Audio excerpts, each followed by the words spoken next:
অপরূপ TV online. বিএনপির সভাপতি ফজলুল হক চৌধুরী অকুল, উপজেলা জামায়াতের আমির আজিহারুল ইসলাম মিস্টার শ্রীবর্দীতে চোরাচালান নিরোধ টাস্কফোর্স ও সমন্বয় কমিটির মাসিক সভা অনুষ্ঠিত। রণবীর সরকার, শ্রীবর্দী প্রতিনিধি। শেরপুরের শ্রীবর্দীতে উপজেলা চোরাচালান নিরোধ টাস্কফোর্স ও সমন্বয় কমিটির মাসিক সভা অনুষ্ঠিত হয়েছে। বৃহস্পতিবার সকালে উপজেলা প্রশাসনের আয়োজনে হলরুম সোমেশ্বরীতে এ মাসিক সভা অনুষ্ঠিত হয়। এতে সভাপতিত্ব করেন উপজেলা নির্বাহী অফিসার শেখ জাবের আহমেদ। আইন শৃঙ্খলার সার্বিক দিক নিয়ে আলোচনা করেন থানার ভারপ্রাপ্ত কর্মকর্তা আনোয়ার জাহিদ।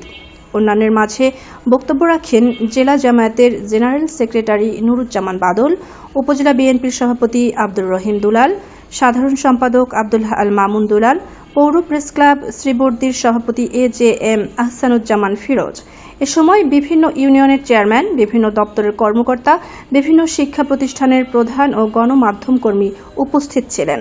এছাড়া আইন শৃঙ্খলার মাসিক সভা, উপজেলা পরিষদের মাসিক সভা ও আসন্ন ঈদ উল ফিতর, 25শে মার্চ গণহত্যা দিবস, 26শে মার্চ মহান স্বাধীনতা দিবস উদযাপনের জন্য প্রস্তুতিমূলক আলোচনা করা হয়।